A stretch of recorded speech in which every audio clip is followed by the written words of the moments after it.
welcome to another All Things Cybersecurity. I'm Sophie Goodwin, here with Daniel Lowrie and our guest, John Hammond, who is back for more. We've had him on previously, and I guess we did not scare him away the first time, so that's good news. As always, we want you to leave any questions and comments that you have in the chat, wherever you may be watching from. We will get to them in just a bit. We're going to be giving away some swag later, I believe, as well, so stay tuned for that. But for now, I'm going to go ahead and pass it off to Daniel. Well, thank you so much, Miss Sophia, my partner in crime over there. We spend a lot of time trying to make cool cybersecurity content for you good folks out there, much like we're doing right now, because it is the first All Things Cybersecurity of 2023. And of course, it being the first, we got to bring the thunder, right? We can't have some Jimmy Jack nothing going on here. We had to get in a good guest and one we know and love in our hearts. And that is one Mr. John Hammond. He's going to be joining us today as our special guest to help us answer your questions about cybersecurity. And I know you probably have a myriad of them that you want to get at, and they're chomping at the bit to hear the answers to these things. Heck, so am I, honestly. I'd love to hear what John has to say. And whenever we get together, he's always got a lot of great insights into that stuff because, hey, he does this on a daily basis. So I hope you're super excited to have him here just as I am. That said, I say without further ado, we bring in the one, the only, John Hammond. John, welcome back, sir. How you doing today? Hey, everyone. Hey, thank you so much for letting me come crash the party here. This is always going to be a ton of fun. Happy New Year. Hey, Happy New Year, man. It's good to see you again. It's always glad to have you on here. And hopefully we get some really great questions today because 2023, it's been a while since me and you got to do this. So hopefully we get some really good questions that we didn't get to from the last time we had in there. And some new things have come out. There's cool breaches and new tools and new whatever that are out there. I want to hear some really cool questions come from our chat room. Anything that you're excited that you would like to hear, or would you like to, hopefully we get to discuss? Well, hey, if it's all right, I'm just excited. I think it's so looking at the potential, looking at the opportunity, looking at everything that can come down in this new year, see what more we can do to bring education, to bring learning, to get better at cybersecurity in our own skills and what we do. Running around to different events, meeting new people, spending time with other folks in the industry. Hey, you can probably tell I'm kicking it in a hotel room, so forgive me. Slumming it with some gear, hand holding the microphone and all, but didn't want to miss the opportunity to do exactly that, network and spend time with you all. I thought you were at an FBI safe house. Good to know you're just in a hotel. Well, hey, it could very well be. Yeah, make sure to mark yourself as safe on whatever socials. All right, well, that said, enough with the introductions. I say, hopefully, Sophia, you've got some questions already rolling in, I would hope. Yes, well, I mean, I Good. always have questions. But as far as the viewers, yes, we do have some questions coming in. We've got a question from somebody watching from Zoom. They ask, as a cybersecurity student, how can I stand out amongst the crowd to employers? That's a great question and a very pertinent one we've kind of breached on from time to time throughout this little thing we do here. So I'm glad to see it back because there's always new things that are happening. John, from your perspective, what would be one of the best ways for someone who's coming from a student's perspective, ready to get out there, just really let that pony fly and get into the field? What can help them stand out and get that first job? Oh man, you're kicking the ball to me to get things rolling. Of course. Look, I have an absolute guarantee and kind of certain answer for this that I think we all kind of go to. So forgive me in that it might be, oh, hey, I've heard that from everyone. I hear that all the time. The reason is it's the right answer. And it is go be present in the community. It is, hey, showcase all of your incredible work, everything that you've done, whether you're working on, even if it's like small class projects or stuff that you're doing in your free time, whether it's online war games or practice ranges. Try to share that up in a blog. Try to put that up on your GitHub, make that public and accessible to folks. Build out your website, list those things on your resume. Just give like your own library, your own catalog of everything that you're doing to stay with it and to stay active. I think that just speaks dividends to, I don't know, folks looking to, hey, jump in for a new opportunity, for a job, for a new gig.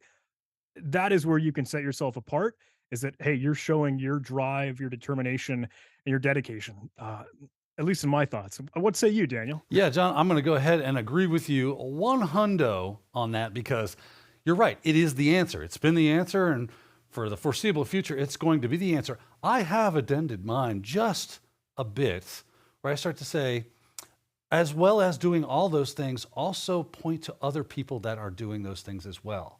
Oh, totally. Because as if you shout someone out, then they'll shout you out, right? It kind of comes this very helpful community of people going, well, hey, I know Bob over here. He's doing a really cool thing with malware analysis, whereas I'm GRC. And if we're shouting each other out, well, we're not stomping on each other at all. And even if we were in the same space, big deal. We're may not necessarily be vying for the same job. And if we are, we're just going to speak highly of each other. And that's just the best way to go about it. And if you're doing that, people just think you're that cool person. And guess what? People want to work with cool people. They don't want to work with people that are all like, I'm gonna protect this little enclave of mine. And it's like, that's a little weird. I don't know if that's a good culture fit. Right. Well, hey, do you mind? Can I sprinkle in just a little bit more in there? Because yes, I love that point, and I think it's something that we tend to trap ourselves in, especially when you're getting started or when you're learning, or you feel like, hey, I'm new to this and I want to get better. Sometimes you get that little bit of imposter syndrome where you're thinking, hey, what makes me worthy of putting this out in the ether, or even just referencing someone else's work, etc. I think that, to your point, Daniel, look, it takes everyone. It takes all of us. It takes you learning from your peers. It takes your peers learning from you. There's nothing wrong with that. And it's so crazy to think, that silly phrase, oh, we stand on the shoulders of giants. And I don't mean to make that some cheesy thing, but it's true. I'm looking at other folks' great work, and I want to reference them, and I want to chat with them on, hey, what can we do to expand this? So without a doubt, collaborate, be with the peers in the community, shout them out. That's it. That's our word for 2023, collaboration, right? We're all going to come together as a community, try to help each other. If you're a cool person, man, I'm rooting for you. So if I can help, I'm gonna. And hopefully you feel the same way about me. Hope you feel the same way about John. And you never know when you find yourself needing the community's help for something. And if you're that cool person that's always been helpful, they're going to be as willing to help you. So that's, I think, like you said, John, the answer to that question. Do all these cool things to get your voice out there, to get your person well known in the community. And then once you're there, it's going to be pretty easy for people to use you, reference you. And people are going to see, wow, you're really active. And I can see you have a passion for that. And that's something people want in their employee. Now, that's a good starting question. But I know there's more. And Sophia is over here giving me the weird eye about questions, Daniel. Let's get to more questions. Guys. You can't take too long on these. Just can't take a hint. There it is. There's the face. I get it all day long. Go ahead. Every day. Go ahead. We've got a question. Rachel from YouTube wants to know if there are any new CTF sites since you guys talked about your favorites last year. I guess she was here last time. That's a good question. Are there any new CTF sites on your radar? Well, hey, the ones I've been tracking recently, especially for some of the holiday season, I realize we're past that now. And I don't know if we call it these very same ones, but Holiday Hack Challenge that comes from Sands is a great resource. Was that KringleCon? Yep, Yeah. KringleCon. Try Hack Me if folks are familiar with, again, that, hey, online cyber range or practice war game. They did their Advent of Cyber. Hey, just 25 days here. Every single day, there's a new task and activity. On that, I guess those are the ones that just come off the top of my head. I'm still, hey, hunting down on ctftime.org or any of those other online places where you see the aggregate of what's new and what's upcoming. But I think it's cool, hey, because oftentimes collegiate space, school, universities kicking back off, folks are going to be hosting a lot of their own capture the flag challenges. So would definitely recommend keeping your ear to the ground and keep an eye on those that just pop up. Yeah, absolutely. I think Hack the Box has been creating. I think that's really what's happening now. Instead of seeing a bunch of new entities pop up with cyber ranges and CTF stuff, we're seeing a lot of the tried and trues build outs and build up, right? So now they're getting bigger. They're having more challenges, more help, a lot of stuff going on like that. So it's cool if you're already signed up for one of those systems or one of those ranges, then you can just enjoy the new things that they are rolling out for this year. I'm expecting to see a whole lot of stuff come out this year, hopefully, because for the people that have kind of been at it a little bit, we go, well, yeah, I've done that one, I've done that one, okay, yeah, I'd like to see something new. So they now that they've gotten to the part where they're a little bit more mature, they're realizing to keep people around, they got to keep feeding the beast, right? They got to give us new stuff to play with. So I think we've beaten the dead horse before on Pico CTF. Great That's another CTF. very, very well-known one that advertises itself or just sort of goes to market with for high schoolers or for middle school students. But goodness, hey, it can get to some more complex stuff, and it is not always just for that audience. For folks, hey, kicking it maybe in the industry or maybe a little bit older, you still want to dive in. I think they're getting started for their 2023 game in March. So maybe that's another one to look out for. If you're Absolutely. loving Pico. Yeah, who doesn't love Pico? It's really good because it just so much breadth to it, and little itty bitty challenges. The idea of Pico to me is just like tiny, and they're simple, but they can be challenging. And you go, oh, this was really cool. I learned something interesting. So I like Pico CTF. Ever since you showed that one to me, I was like, oh yeah, Pico's a great one. I've been recommending it quite often. So there you go. I don't know of any like new ones per se, just new stuff coming out in the CTF space that we're typically used to. So be on the lookout for cool stuff. And if you know about them, drop us a line, let us know. I'd love to hear about new CTFs. You guys can always hit me up in our ITProTV forums or just send me an email directly, Daniel at ITPro.TV. That's my email address. I swear I know it. And I'll do better with that next time. Until then, I know Sophia's probably got us a question. Yes, I'm chomping at the bit over here. So glad that She you can pointed a gun at recognize. me. You guys couldn't see. You couldn't see it. I'm sneaky like that. We have another question from YouTube. This one's from John C. John asks, what tools would you suggest for a new threat hunting team? A new threat hunting team. Going in a new direction here with threat hunting. Ooh.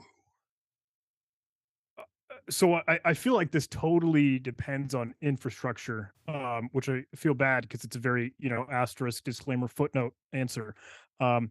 I am a huge, huge fan of, I think, Suricata. I might be getting that wrong, but open source sort of IDS, IPS, if it comes down to that sort of stuff, if you can have some of that already available to you. If you aren't, or you are in a place where you can get Sysmon out into the environment ahead of time when something hits the fan in the environment that you do some threat hunting and incident response on, Sysmon is incredible. Additionally, really big fan of Chainsaw. That can help cut through a lot of Windows event logs when you're triaging and going through some of those artifacts. Oh, are some other super good ones. Reg Ripper, if you can cut through the registry for some threat hunting. If you can get some stuff staged with Yara or Sigma, just for detection's sake, but again, you might not have that at that far ahead in the game in threat hunting. Goodness, I would be super duper interested in, oh, hey, what environment are you rolling into and what's the situation there for you to do some threat hunting? But we tend to roll with stuff in like an elastic stack. So elk, and folks might be familiar with Helk or the hunting elk, Elastic, Logstash, and Kibana. If you aren't familiar with any of those resources, would absolutely recommend. And there's a laundry list. I'm sorry, I can just rattle off those that I know off the top of my head. But huge proponent of Sysmon. That would be my number one, if it's at all possible. Nice. And if you want to play with a little bit of some of the things that John was talking about, I'm pretty sure Security Onion kind of just deploy it, right? And that's a great way to get started. You just spin it up, plug it into the network, let it start intercepting traffic and taking a look at stuff and having logs aggregate. And it is really, really cool. And everything's already all built. You just have to start learning how to deal with what it can see. And you're well on your way. I do believe that probably a lot of people that do threat hunting tend to roll a lot of their own tools as well, because environments vary as they do. But once somebody comes up with something really cool, GitHub's going to be a great way to go. Just go into GitHub and start looking up the term threat hunting, right? Or IOCs or something to that effect. You're probably going to get inundated with a bevy of different GitHub repos with great tools in them that we've all never even heard of. And you never know. It could be just the next big thing. It's just getting off its feet. If you don't mind me dancing on that one for just a super quick, don't mean to keep rolling in for questions, but if folks aren't familiar with the GitHub awesome lists, there's an awesome list, and it's literally called awesome hyphen prefix to whatever you might be interested in, whether it's awesome forensics or awesome capture the flag or awesome threat hunting. You can probably find some really great resources that have a dump of tools and great utilities that would be great to reference. Excellent. That's a good resource, John. Thank you for that, because I was unaware of the GitHub awesome list. So I'm going to get me some bookmarks today, because that's going to be great. Thanks on that one. All right, Sophia, I know you're mad because you just stay angry all the time, as you can tell, right, from her face. It's just an upset person. I don't know what has jaded you to life like this, but I know you got questions from the chat room. So we'll go ahead and answer those while you just keep on talking with your feelings. Yeah. Okay. Okay, yeah, we'll deal with that one later. We've got a question from Wayne, who's watching from Zoom. Wayne asks, with all the new regulations coming from the White House, CISA, and the like, what do you see as far as cybersecurity being more regulated? Oh, Did I that's a pronounce good that right? question. That's a little out of my lane. Yeah, but that's good. Ooh. John, how much do you deal with the Oh, you're gonna federal hate me. government? So just here and there, when I don't know, when something is at that level that requires a lot of that. How's the connectivity? Am I chopping out No, here and you're there or good. anything? Or all right, cool. Uh, I I'm gonna have a bad answer again. I don't know. That I just don't have a crystal ball. Not Nostradamus. Can't see the future. Don't know what's gonna come down the pipe for 2023. Um, I do think we've seen in the past a little bit more of that. Hey, lean in and curiosity, and maybe some of that regulation for stuff that affects critical infrastructure or stuff that really takes a little more of that national concern. Ransomware, undoubtedly, we've seen that spike and continue to grow as it's going to do for 2023 and beyond.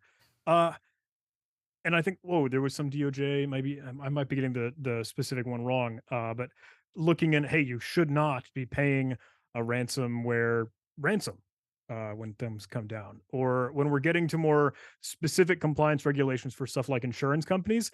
They want to make sure, hey, does the provider that you're using for your managed security solution, or just your security posture at all, do you have whatever deductible? Do you have an EDR? Do you have everything's in place? When something hits the fan, those people asking questions, whether on that government side or not, will have answers able to be given to them.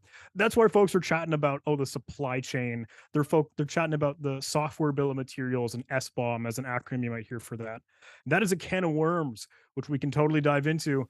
But man, that's a big conversation. Yeah, it's a big conversation. One thing I do know about the U.S. federal government is that everything that they put their hands into is just amazing, works well, fast, efficient, effective, every single stinking time. Just like the DMV, for example, right? It's always a fun time, and they work amazingly. So I'm sure that they will be able to apply that type of magic to the cybersecurity field as well. Doing their best. They are indeed. We'll give them the credits when they deserve it. Anyway, so that said, yeah, it is a tough one because, right, predictions are always difficult. You never know which way this place is going to go, and cybersecurity spins on a golf tee, right? It's a very small pivot. One day you're going on the road, and this is your daily normal, and all of a sudden something new comes out, and your whole world is turned upside down. So whether or not they're able to regulate effectively or efficiently or do whatever it is they want to do to the cybersecurity field, it's interesting that they're getting involved in it. Hopefully they're able to affect some good change. That's always the hope. That when they get involved is that would happen, but you never know. Who knows what's going to happen? Like John says, we are not Nostradamus. If I may, Yes. I think the Shields Up campaign that did come from CISA or Yeah. CISA, I think those are great initiatives. I think Yeah. they are really, really good to do something, not nothing. I think any forward motion is better than no motion. So Yeah. with that, hey, yeah, absolutely. Yeah, fingers crossed, everybody. It's going to be a fun time. So that said, hopefully it all goes well. And that's what we always hope. Sophia, you got more questions? You look concerned or perplexed, maybe both. Yeah, I for a second I lost you in my ear, but it's good. I The thought voices are back now. I thought It's you good. were regretting the chalupa for lunch. That too. Okay. Yeah, so we do have a lot more questions. We actually have one from Jerry Ozier, who has joined us previously as a guest. Hi, Jerry. He asks, what type of new projects or tech is John currently exploring/researching? This one goes straight to you, John. What you got in the hopper, man? Ooh, thank you. Super good question. We were bantering just a little bit before we went live. I had the fortunate blessing for some holiday season, celebrating Christmas and all for me. I had asked, hey, can I please have a Rust programming language book? Can I get some resources on how to do that cool, hip Rust lang? Because for a long time, I've sort of been in the peanut gallery where folks that just kind of point and laugh at the folks that are all, oh my goodness, this new hot thing. They're running Arch Linux and all the new fads. But I got to be honest, I went through probably half of the book in the time that I spent with it so far for learning Rust and trying to write some code in that language. And I get it. Yeah, I see why. It's pretty nifty. So I would like to be maybe exploring a little bit more and cooking up some stuff in that Rust language, but that's just for funsies for me. John, How about you, Daniel? I was going to actually ask you, what was it that made you go, let me look a little bit into this Rust thing. Maybe this isn't just something that's fly by night. It's here to stick around. Maybe there's something to this. What was it about Rust that kind of drew you in? Ooh, super good question. It would probably help me tie this to a little bit better of that cybersecurity flair. Because when people ask, "Hey, I want to get into cybersecurity. I want to learn how to do this. Do I need to learn to code? Do I need to learn programming?" And we've answered this question before. I think both you and I, Daniel. It's like you, you don't have to, with a seriously big asterisk and footnote there, but you should, because you can run, not walk. You've got superpowers. You can do so much more. But then I think, what languages does someone need to know if they're programming or coding it for cybersecurity's sake? A lot of exploits and the stuff that you might do for some red teaming and ethical hacking is typically Python, but you still see tools that are written in other languages, maybe some old stuff. I don't know, Perl, Ruby, that's kicking around. But for more applications or for things that have a little bit more structure and strength to them, it's like a compiled language, not strictly a scripting language like Python. So you think of C, you think of C++, but man, that sometimes a can of worms in a steaming pile, however you want to approach it. So all the new folks are talking about, well, let's use Golang, let's use Rust, let's use these more modern and mainstream languages. So I first fell into Golang because it's more Pythonic. It feels a little bit more readable to me, like the Python language. And folks will compare and contrast Go versus Rust. I think, and I don't think I'm going too far out on the ledge to say, a lot of folks are seeing Rust as a weird, strange, visionary thing for the future because it does new things with computer memory, like with how it manages the stack and the heap and all those things that you hear about when you're learning ethical hacking, and that people can break and tweak and exploit. So there is a certain amount of real new modern security that is just inherently baked into Rust. And I think that's cool. And I think, yeah, future sake, where folks are thinking, how can I future proof my career? Look, I don't know. But I am understanding now why people did really start to like that Rust lang. Yeah, I was interested in it, and I was kind of looking at different languages, and I landed on Golang for a while. I'm apparently much like yourself, because it seemed to be like it's super fast, and like you said, picking up the language itself wasn't too bad. As I got a little bit deeper into it, I think we were having this conversation before the show.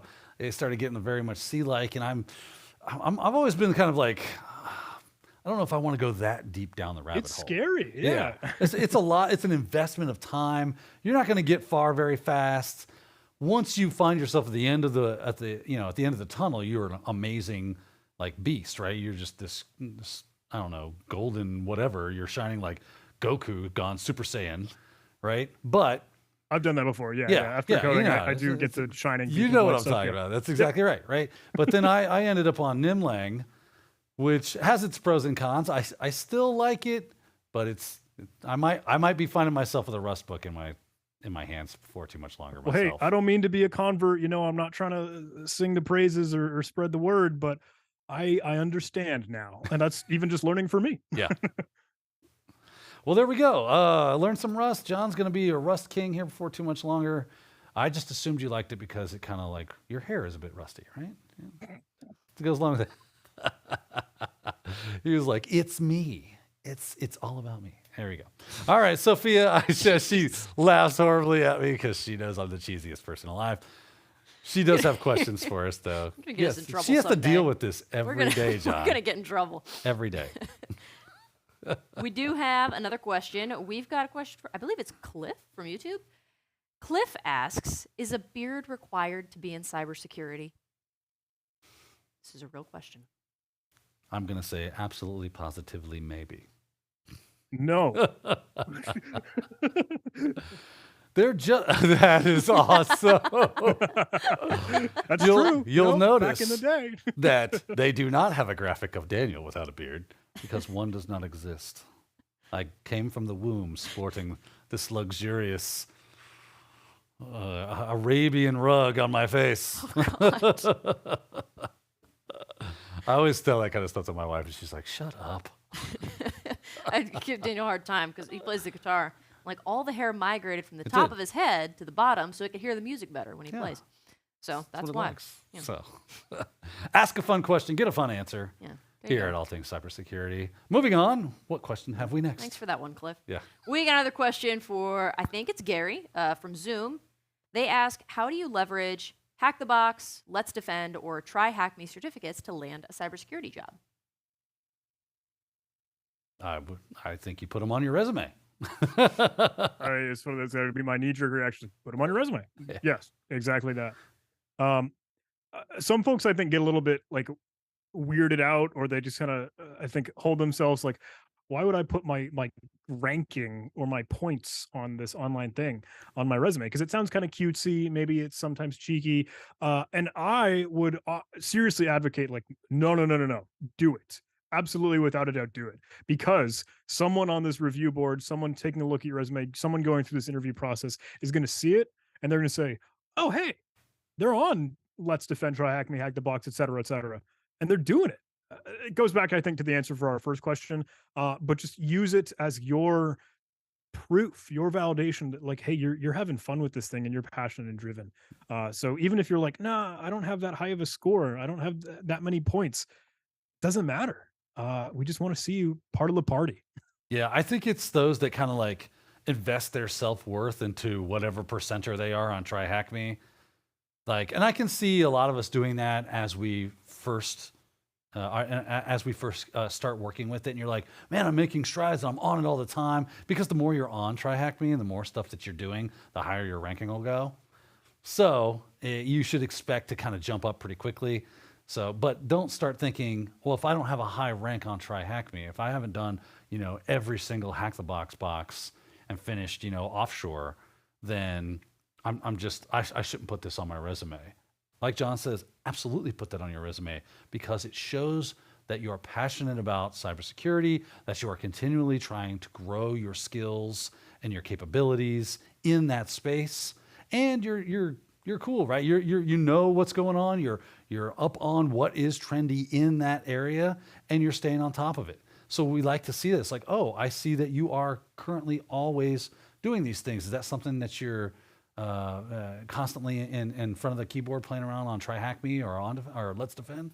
Is that something you're doing? Oh yeah, I did this box the other day. It was so much fun. It gives you not only something you can put on your resume, but something you can talk about that's on your resume, that you might be able to find some common ground with the person that's interviewing you. And they're like, oh yeah, I do Try Hack Me too. What was your favorite box? What was your favorite challenge? Oh man, I did this one and it was so difficult. It took me this, but I figured out this way. You start to see now you're talking about cybersecurity and not just Try Hack Me, that you're on it. It gives you a platform on which to speak intelligibly about the skills and experiences you've had in those realms, and that hopefully the hiring manager you're speaking with can relate to. And once you relate with them, you become much higher on that list of potential hires and getting that call to, hey, why don't you go ahead and join our team? We'd love to see you. So John, if you think I'm off base on that, let me know. If not, we will move on. No. Hey, forgive me. I know we're jumping the bit to get the next question, but I did want to riff on that again. When folks ask, like, "Oh, did you see that whole Log4j vulnerability? Hey, did you see that whole Felina vulnerability? Did you see these weird, I don't know, random words that the whole industry seems to pick up on? But like, no, that's got substance, and you can play with it, you can interact with it, learn how to attack it, learn how to defend it, and I think that's all part of the play. If I may, I don't know if I've given this talk track and in some time with you all, but I think it ties into this. So, and I'll be super quick because I know we wanted to move, but when folks are applying to a job or when they're breaking in the industry and again having that thoughts of how can I put something on my resume where I'm a new person just trying to get in the industry, hey, I'm a college graduate, I'm just jumping out of school, I want to dive in, I don't have those years of experience, quote unquote, as opposed to someone else that might be looking at resumes for. Look, this is, if I may, the parting wisdom. Your hardcore grit and determination and everything that you're doing when you're spending some of that time on the off hours to cruise through those online war games and practice and prepare, that stacks up your years of experience in a multiplied way. Because Joe Schmo, who might come into the office, maybe arrives late. I don't know. Starts real work at 10, puts his feet up on the dash on the desk, and goes for a long lunch. Maybe he's away for 3 hours and gets home early. Hey, he's just watching the clock. That's not years of experience. Maybe it is in the office, but his 5 times on the job could multiply out to your 20. It is progressive years of experience, and that's something I think you can come to interviews and job positions with when you say, "Look, I'm doing this all the time that I can."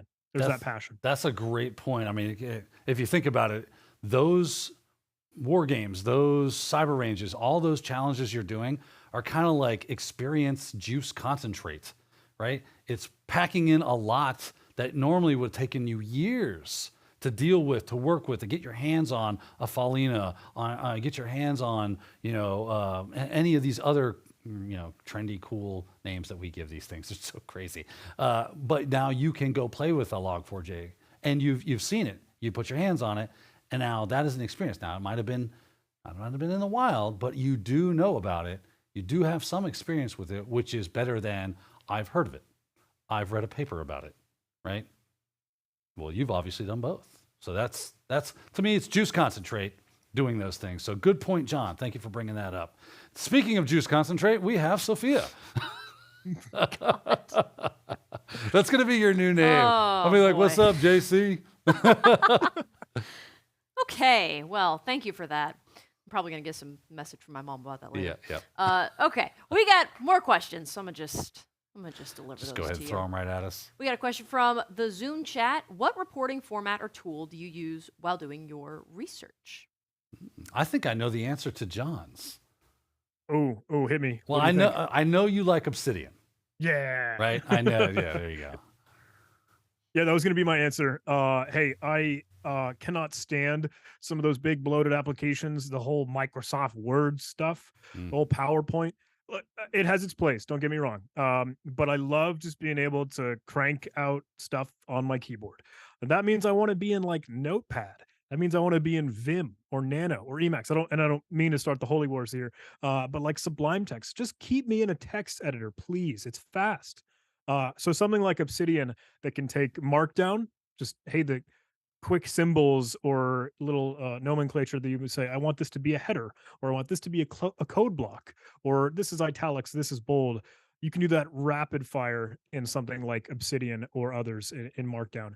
So I'm a huge advocate and proponent of that personally, but it's totally, honestly, subjective. Whatever you like, whatever you feel most comfortable in.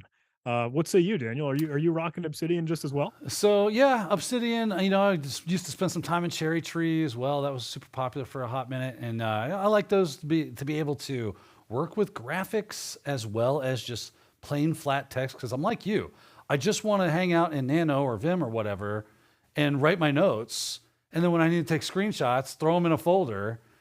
But if I can go ahead and have that stuff organized as I kind of go on the fly, that is super sweet. So those, I find no fault with your logic on Obsidian. Even better, if you have an image in your clipboard from just you taking a screenshot with like the snipping tool or something, you can paste it into Obsidian, and it just plops it in, puts it for a folder for you automatically. You keep cruising. Yeah, I love it. Yeah, that's great. I'm going to go ahead and second Obsidian with John. It's just a good tool. So there you go. No more for us. Back to Sophia. Wow, thank you. Yes. Appreciate that. We do have a lot of questions. We've got another one. This comes from our YouTube chat. We have a user that wants to know, what do you think about getting an EJPT certification in 2023 for landing an entry-level cybersecurity job? And they did want to note they're asking for a job in India.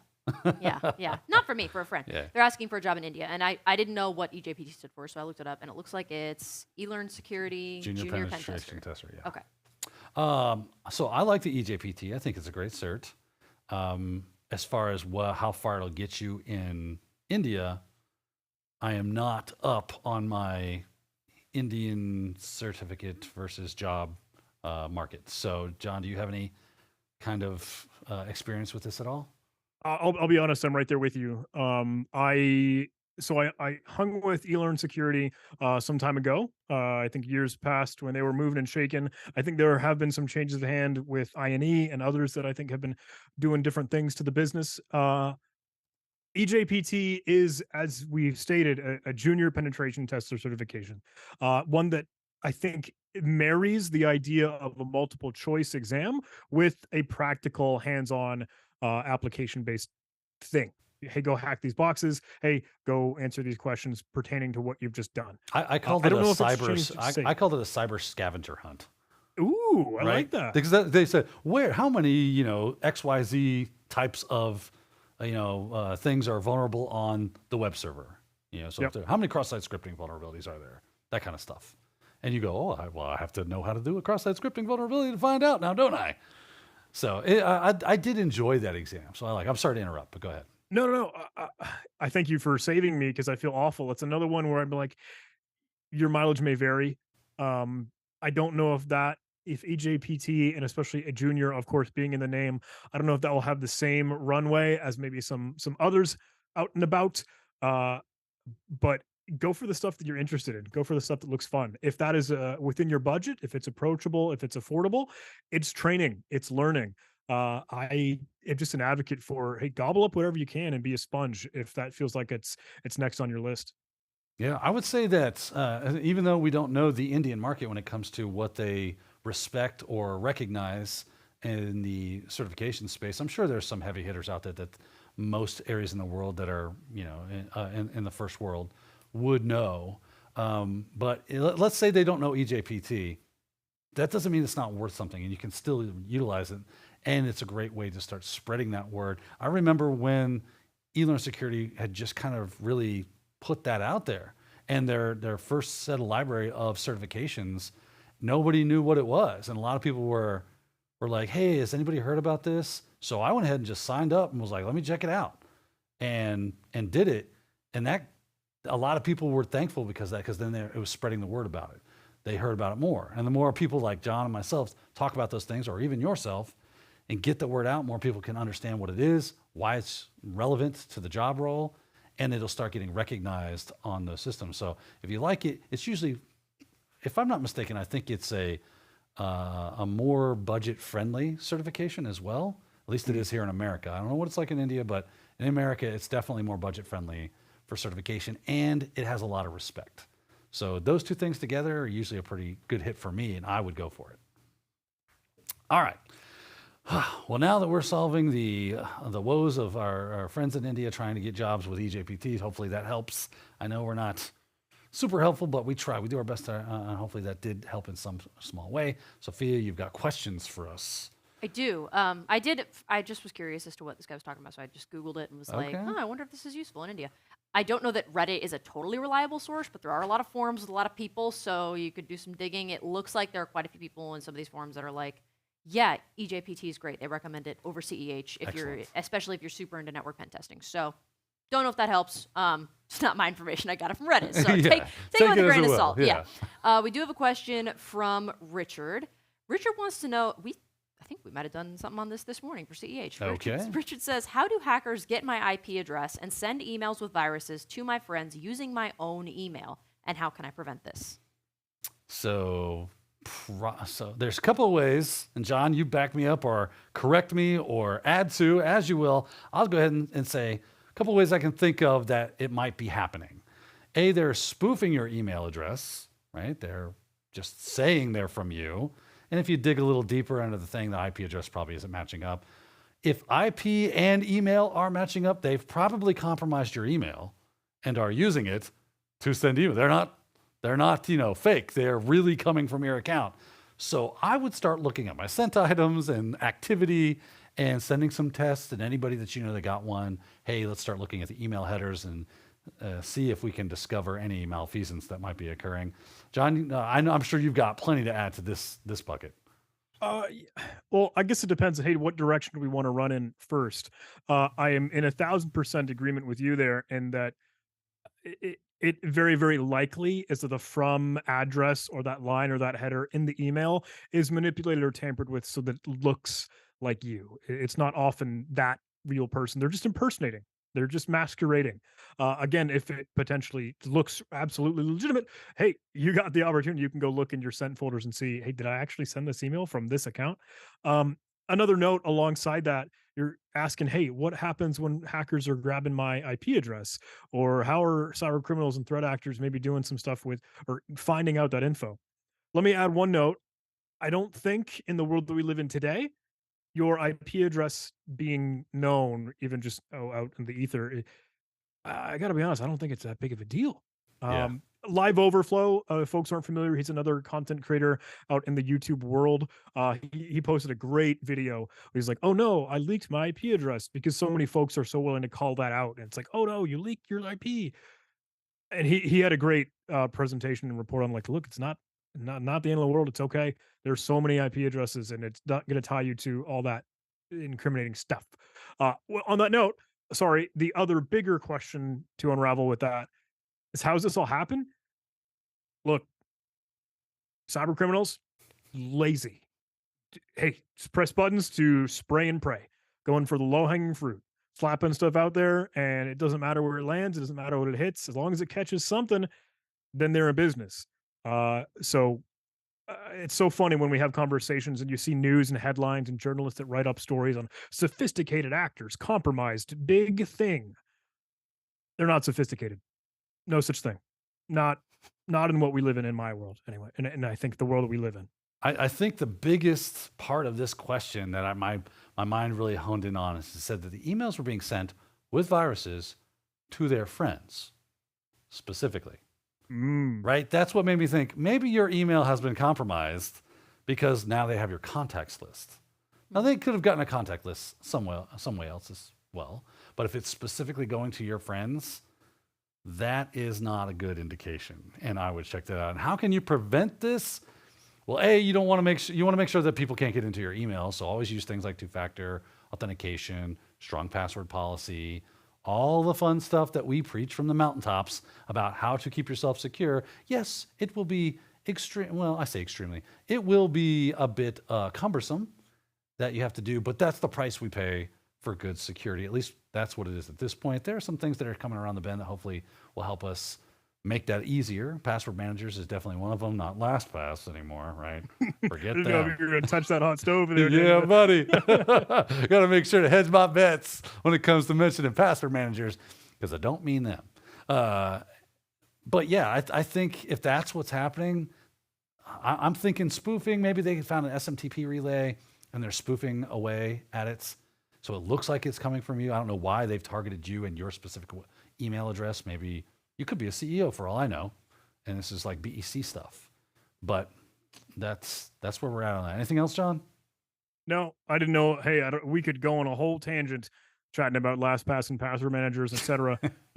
Folks that didn't catch that acronym for BEC when Daniel was saying that's business email compromise. But again, exactly that. Your own mailbox is in fact actually compromised. But hey, I think we should kind of keep cruising. What do you think? Yeah, I do. Real quick, I want to ask you a question. I'm sure you weren't a LastPass user because you're too smart for that. So if you're willing to go down this tangent, I did use LastPass. So did I. And have now switched. Yes. Who'd you jump to? That was my question. Who'd you jump to? So I've been poking at Bitwarden in full transparency, just personally. Yep. I might go play with Passbolt a little bit more. Okay. But Passbolt has been very, very kind to me. We're good friends and good buddies. So I'm just kind of still surveying the scenes. But if you come to the question, my password manager, LastPass, even just a case study, has been hacked. Yeah. Should we stop using password managers? No, that is not the conclusion to draw. That is not where we need to jump to. You should still be using password managers. I'm a huge advocate for that. Yeah. But forgive me, I realize that's a tangent. Yeah, no, but I think it was a good one. It's very relevant because Totally. of how closely that just happened. And yeah. I've jumped to Bitwarden. I've found a couple of things where I'm like, you could be a little better about this. If you add this feature, it'd be super great. But so far, so good. Let me put it that way. So far, it's been great. Just minor little, things that I would tweak if I were in charge. That said, now let's get us a new question. Sophia's got her arms crossed. It's because I'm cold. Okay. I thought she was like angry at us. So I'm going to stab you. Yeah. Next question. Do you have a good life insurance policy? Yeah. If so, can you put me on it? We do have quite a few more. We actually had a question from somebody about LastPass, but you answered it. So there you go. Awesome. Hey, two birds, one stone. There you go. But we've got a question from somebody in the Zoom chat. They want to know, how is ChatGPT helping or hindering you in the job. And actually, I'm pretty sure, don't you use ChatGPT to write your course descriptions? No. Actually, I don't. I wrote those course descriptions years ago, and I just keep using them. Well, I could though, right? It would be great. It's funny. So as soon as John got on the call, I was like, "Do you think we're going to get any questions about ChatGPT?" Yes. I sure hope so. Oh yeah. I can't wait. It is a really cool thing, and it is definitely changing the game out there, right, John? I'd love to hear your experience with it so far and how you've utilized it and where you see it going. Oh, well, hey, if you're totally cool with it, let's sort of pass the baton back and forth. Yeah. But I would love to get it teed up here. I have played with it just a little bit. It's funny. I gave it some like obfuscated like malware, like some stagers for malicious code and like small simple stuff, JScript, Visual Basic Script, a lot of the cheesy PowerShell and the things that I get to play with for some of those living off the land techniques. And I asked it, hey, can you please deobfuscate, rename the variables, and beautify this thing, make it look pretty and readable? And it did it. It just did it. It spat it out. And it was cool. It find the encrypted string. It gave me everything where I was able to diffuse it, if I may say, so that I could then play with it and it changed the detonators a little bit and now just see what payload it would want to actually run. And I think I even tweeted about it. If folks wanted to nerd out on my Twitter, there was a showcase where it unraveled it all for me. I was able to find the malicious link, and then I was able to go see, oh, what is the next HTA file or the payload that would pull down? I was like, that was kind of cool. It is neat. There are a whole ton of other use cases, and I know, we'll chat about what does it mean for ethical hackers and pen testers and red teamers or cyber criminals to begin with. Would love to banter more on that in a moment, but Daniel, I totally want to get your thoughts. So I've found it interesting. I saw that Red Siege did their, it was either Siegecast or their Wednesday, I forget which podcast they were doing. They were talking about a new APT that is utilizing the OpenAI to create malware. So it's already happening. We expected this to occur. So that's how it's going to hinder our jobs. It's going to be creating new and one-off stuff that all our detections are going to go, what's that? I don't know. Well, let it in, I guess. Right. So that's going to make things tougher. But for us, it also does help us because it's like, so you know how we Google everything, right? For me, it has been like Google, but a human. You know what I mean? Where I go, instead of having Google just give me a bunch of stuff that it's indexed and telling me this is the top result for something around the search terms that you've given me, ChatGPT acts like you have a expert in everything sitting next to you. And if you're a little stumped about something, you go, hey, ChatGPT, how do I deobfuscate this? And it goes, well, to deobfuscate this, you would want to apply these types of parameters and blah, blah, blah. And then it explains it, and then it does it. And you go, oh, that's really cool. So if I'm writing code, I'm having trouble getting the code to work because I don't understand the method or the process or whatever, I can say, hey, ChatGPT, how do you do this with this coding language?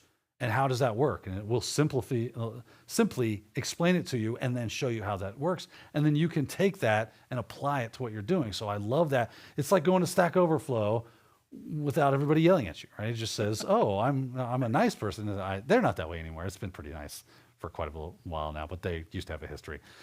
But to have that capability right there, and it speeds up my ability to do things, because I don't have to go now search down the little thing. Sometimes I still do. And don't get me wrong, it has totally given me code that does not work.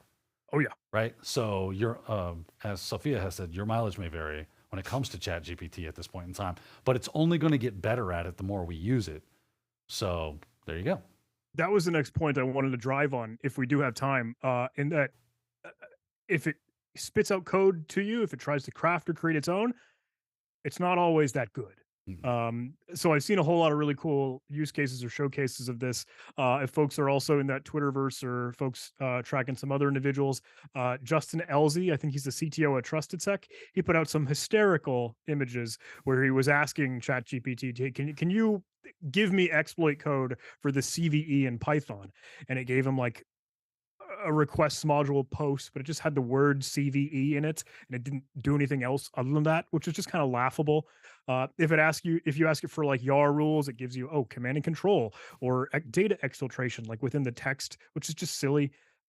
so my CEO over at Huntress, even for my own affiliation, Kyle just had a conversation with Bloomberg, and there was kind of a cool article that came out of it where, yeah, hey, sure, cyber criminals can use this. Real adversaries and threat actors could do some damage, but it's not magic. And I don't know, maybe that's something we kind of keep in the back of our minds. It's not 1,000% guarantee incredible, holy, etc. all the time. You know, every time they Um, release something like this, we tend to go, it's Skynet, right? It's yeah, completely self-aware AI, and it's like humans, but with a computer brain and can do all these things we can't do. Next, so it should be, you know, amazing levels of stuff. And sometimes you do get amazing levels of stuff, and sometimes you don't. So right can now, we AI is not where we think it is. can They we want it riff to on get. this a little bit more? So if we're I gonna get say mad yeah, at yeah. us, I don't okay. hear anybody in my ear. So I don't want I anyone suppose. slapping our wrist. I No, what do suppose you it's think, fine. Sophia? What's your interest in ChatGPT? Anything? I have tried to like log on and like, what is this? And every single time it says that they're at capacity, so I haven't even been able to like play around with it yet. You haven't even touched it yet. I haven't That's touched it. funny. I haven't been able to. They're like every time it's like it gives me a little AI thing that it's like to Yeah. entertain me, I guess, while I'm waiting, and it's like Yeah. write 10 jokes about ChatGPT, and it writes 10 jokes about, and I'm like, I want to play with the thing. Let me do it, but it doesn't let me. So I haven't had a chance to try it yet. So I can offer absolutely no insight on this. Sorry. Well, thanks for that. Anyway, Yeah. John. no, I'm just thinking because I think so. We've seen, right? It has happened in that a certifying body or another training vendor has said we disallow or we ban Chat GPT. I don't know did if we're just see naming that names as or whatever. well. Yes. Yeah. And that's been funny to kind of see the community response to it. But I also wonder, like, it might be helpful in some cases, but in some cases it's just not. Say I going through a pen test or doing even something for exam or schooling learning opportunity. Say I land on a machine and I'm trying to figure out how can I do privilege escalation? How can I take my Joe Schmo user and then become root? Well, I I can't ask that to Chat GPT because it doesn't know the context. There are too many things that we don't know how to bundle up or even how to represent to give to this AI thing. It's just not going to know. I can't give it an entire snapshot of the file system, of the services, of the ports, of everything that needs to be, I don't know, thought on for the next avenue of our job of what we're task we're trying to accomplish. So sorry, I know I'm rambling. I have not drank the Kool-Aid yet. It's not pure, strong AI for its own thought, inspired solely by it. We need to feed it, and a lot of times we just can't, based on what we're doing. Yeah, it's really hard to contextualize what it is that you're working with because, Yeah, like you say, John, there's so many variables that the AI cannot account for. And you say, well, it's AI. It should be able to. Well, here's the thing. If you give it all those variables, or if you give it the context, it'll be able to account for those variables. But since it's such a generic product, it really doesn't have yeah, purview you into that can't give it stuff. abstract for Right. sure. And I've worked with it a bit to try to like give it some of those parameters to see if that would push it into giving me a useful answer before on certain things. And sometimes it gives me maybe a nudge in a direction that I wasn't thinking. And I thought, oh, well, maybe I may try that. Oh, yeah, okay. Right. Otherwise, it just is like, it'll even tell you, I don't have the ability to tell you that thing. Right. And I'm like, well, thank you. I appreciate your candor, Chat GPT. I don't have the ability to tell me that either. So I guess I'm off to Google. So for right now, for me, it's still a 1-2 punch with Google and a little bit of Chat GPT on certain things that I think I can trust it for. But hey, So, super good question. Thank you yeah, for opening up that can of worms. I think that's a really fun one to noodle on. absolutely. Sophia, do we have time for one more question? I think we've got time for one more, and this one's pretty relevant to something that happened recently. This one's from Joe. Joe wants to know, do you think the FAA system outage was a cyber attack? That is a good question. No. Right, because Uh, there was no ransom demands and there was nothing like that, right? Yeah, and I might be out of the loop. I don't know if there was a formal statement or anything official that came out from it. Everything that I've heard, and I don't know if that is formal, even just in hearsay, has been, hey, some individual, an engineer, intern, whatever the heck we want to imaginate that to be, Yeah. deleted a file on accident, didn't realize it would have whatever repercussions. I don't know. But I have not heard or seen or know of any indication that it's an adversary, it's a threat, it's a compromise. It sounded like a whoopsie, which is all too common. Um, but like, hey, maybe someone deleted a config file. Yeah. Whoops. I mean, how old is the technology that's running those things? and it's trying to interface with stuff that's much newer, Yeah. it can definitely cause some issues. And if you don't do everything just right, things might go down. Now, that doesn't mean that it wasn't something. They just haven't released a statement yet. Maybe they don't even know yet. They could still be investigating, which they probably are. But Yeah, as I'm not of the right FAA. now, I haven't heard a word about it being. So if do I think it was an outage? Nothing indicating that to my mind that it would be. Just seems like, Occam's razor here. The simplest answer is probably the right one, which is that they mess something up somewhere. Some intern B went, hey, what happens when you plug this in? Uh-oh. Fascinating spin on this, though. I think obviously there's a collective of people that have thought, oh, cyber attack, doom and gloom. Yeah. And I wonder is that just us living in the bubble and that's all that I hear because of the people that I, surround myself in my world? Or is the rest of Was that humanity, confirmation is the rest of the bias? United States, do they also have this new knee-jerk reaction that every oops or every, I don't know, hiccup in any technology or any system digital Yeah. is a cyber attack now? Yeah, I don't know. That's an interesting way of thinking about it, because when you are presented with everything that goes wrong with a computer is a cyber attack by the news, who sensationalizes most things, then it's easy to run straight to that and go, here's another one. So it definitely could be that very thing where we're just getting a weird skewed view, which kind of taints the well, as it were, to what we think when we see these things. So I'm kind of like you. I wait until cooler heads prevail, until a little more information kind of comes around, and then we can make those determinations. Whether it is or it isn't, it doesn't affect. I don't do a lot of flying, thank goodness. I hate to fly, but I know it affects economies, and I know it affects that kind of thing. Right now, I haven't seen anything that indicates it, so I don't think it. It seems like you're of the same mind, John. Yeah. Well, hey, if I can help wind this down, I know we're in the last couple of minutes here. Yeah. But I do think, and I hope it imparts some interesting insight that it takes all of us to now be seeing that question, seeing that call and that concern to be like, okay, cool. We're worried about cybersecurity and we all kind of need to be a part of it to help answer those questions and to figure that out. So maybe that's the rallying cry to you, whether or not, oh, you're hyping self up for 2023 or just hanging out with all this and on this webinar. That's some new motivation. I hope new encouragement to, hey, let's go learn some new stuff. Let's go get better at this and let's go sharpen those skills. So we're on the front lines when, oh, maybe it was a false alarm or we got to jump into action here. Amen, brother. Preach the good word, because that's exactly right. It takes everybody, right, to have good cybersecurity in all of our environments, and we kind of feed off each other. So make sure you're doing everything you can. Spread the word when you see something interesting. And if you see something, say something when it comes to your network. Make sure the right people are on the job and seeing things. That said, John, looks like we have come to the end of our first All Things Cybersecurity for 2023. I think it was a really good one. I really appreciate you joining us today, all your wonderful insights. I'm going to throw it back to Sophia to wrap us up. Yes, I do have just a few things to say. I know it's difficult for Daniel to listen to me talk, so I'll make it quick. We're going to announce the winner of our SWAG giveaway in just a moment, but first, real quick, just got a few things to go over. We have another webinar a week from today. That's January 19th, and that's going to be how to kick off a career in IT with our very own edutainers, Wes and Anthony, so come on back for that. As for our next All Things Cybersecurity webinar, that's going to be March 16th with our guest Mike Saunders of Red Siege, so you'll want to come on back for that as well. And lastly, as always, Daniel has a lovely gift for you all, benevolent man that he is. You can use the code Daniel30 for 30% off your IT Pro membership, so definitely check that out as well. And now that I went through my auctioneer spiel, the winner of our giveaway is Wayne S. So congratulations, Wayne. We'll be in touch with you about that. Thank you all so much for joining us. Until next time, have a great day.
at the end, which was nice. So that whole Yeah.